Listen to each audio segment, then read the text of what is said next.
Hello friends, today we are going to learn the lesson The Fall of Troy 3.2. Let's start. The Iliad is the story of Ilium or Troy. Iliad ही Ilium किंवा ट्रॉयची कथा आहे. A rich trading city in Asia Minor near the narrow sea that leads from the Aegean to the Black Sea. आशिया मायनरमध्ये Aegean पासून काळ्या समुद्राकडे जाणाऱ्या अरुंद समुद्राजवळ ट्रॉय हे समृद्ध व्यापारी शहर होते. ट्रेडिंग सिटी म्हणजे व्यापारी शहर, खरेदी विक्रीचा उद्योग करणारे शहर. It was well situated both for commerce and agriculture. व्यापार आणि शेती दोन्हीसाठी हे उत्तम प्रकारे वसलेले शहर होते. In front of the city was the sea over which sailed the ships of Troy carrying goods and grain. माल आणि धान्य वाहून नेणारी ट्रॉयची जहाजे ज्या समुद्रातून जातात तो समुद्र या शहरासमोर आहे. At the back rose the high peak of Mount Ida from which flowed many rivers and streams. मागील बाजूला माउंट इडाचे उंच शिखर आहे. ह्या पर्वतातून अनेक नद्या झरे वाहतात. The valley among the hills were well watered and fertile with corn growing in fertile fields and cattle feeding on the rich grass of the meadows while sheep fed on the slopes of the hills. टेकड्यातील दऱ्यातून भरपूर पाणी आहे. त्या सुपीक आहेत. सुपीक जमिनीतून धान्यांचे पीक निघत असे आणि कुरणातील सकस गवतावर गुरे पोसली जात, तर टेकड्यांच्या उतारांवर मेंढ्या चारल्या जात. शिप म्हणजे मेंढ्या.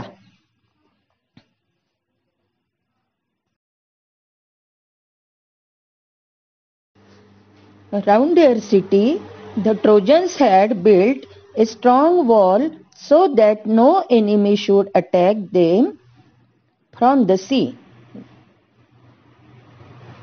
समुद्रावरून येऊन शत्रूंनी हल्ला करू नये यासाठी ट्रोजन लोकांनी नगराभोवती भक्कम भिंत बांधली होती.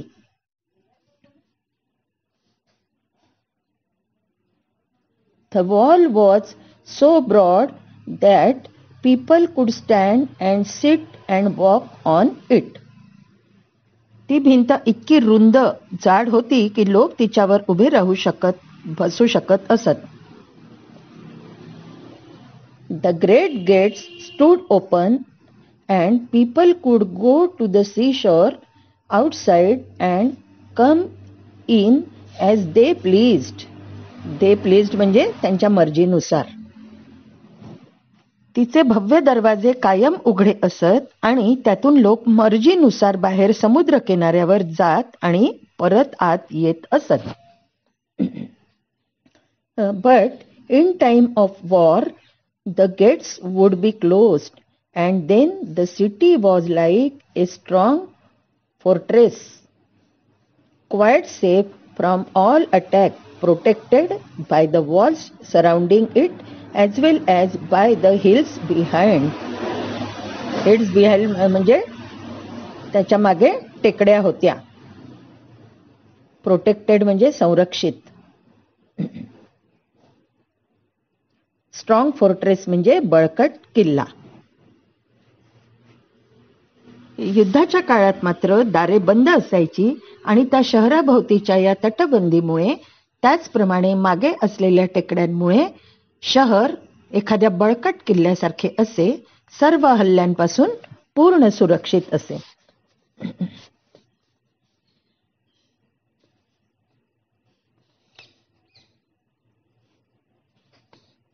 Thus, Troy was a strong city strongly protected by its walls and strongly defended by its brave soldiers.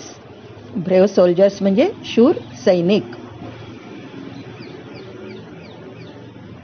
Troy नगरी ही अशी भक्कम होती, भिंतींमुळे भक्कमपणे सुरक्षित आणि शहरातील शूर सैनिकांमुळे संरक्षित होती.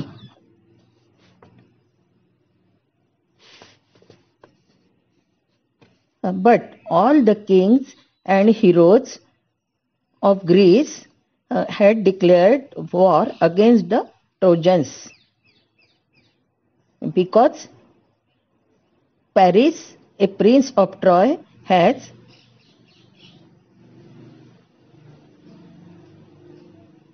persuaded Helen, wife of the Greek king Menelaus, to elope with them.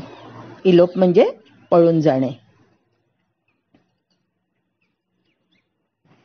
परंतु सर्व ग्रीसचे राजे आणि योद्धे यांनी ट्रोजन विरुद्ध युद्ध पुकारले, कारण ट्रॉयचा राजकुमार पॅरिस याने ग्रीक राजा मेनेलॉसची पत्नी हेलन हिला त्याच्याबरोबर पळून जाण्यासाठी फूस लावली होती.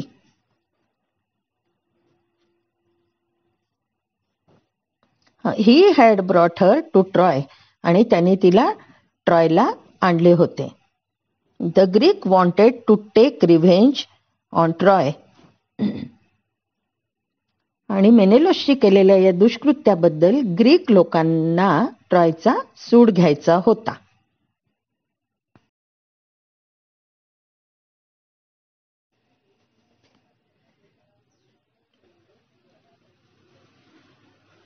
Troy for the wrong done to Menelaus, they sailed to Troy and laid siege to the city. Siege म्हणजे सैन्याने घातलेला वेढा. The Trojans too fought hard and the siege continued for the 10 long years. Continued म्हणजे कायम ठेवलेला. Siege म्हणजे वेढा किंवा गराडा. Fought hard म्हणजे धैर्याने लढले.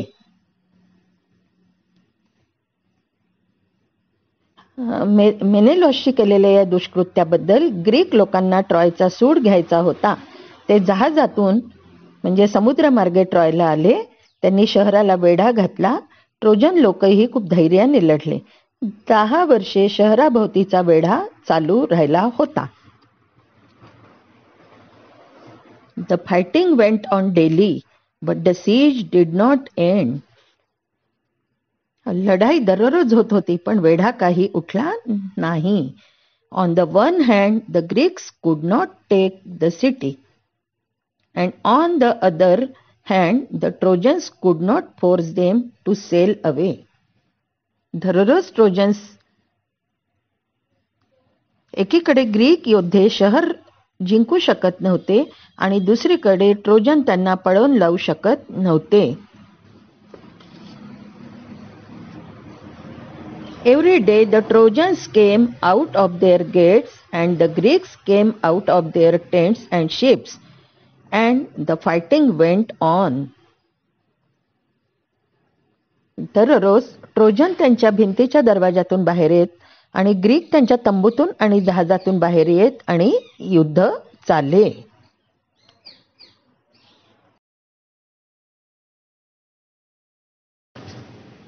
Sometimes there were great battles between the two armies.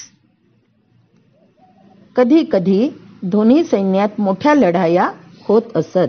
Battles म्हणजे लढाई आणि आर्मीज म्हणजे सैन्य. Sometimes there were single fights between two great heroes. कधी कधी दोन शूरवीरांमध्ये द्वंद्व युद्धे होत असत. Sometimes the Trojans had the better of it and sometimes the Greeks, but still the fighting went on. कधी कधी ट्रोजन लोकांचा विजय होत असे तर कधी ग्रीक जिंकत असत, पण तरीही लढाई चालूच होती. Great heroes on both sides were killed in the course of the war. दोन्ही पक्षांकडील मोठे योद्धे युद्ध काळात मारले गेले. After leading the defence of his city for 9 years, the brave hectare was at last killed by Achilles, whom none could resist.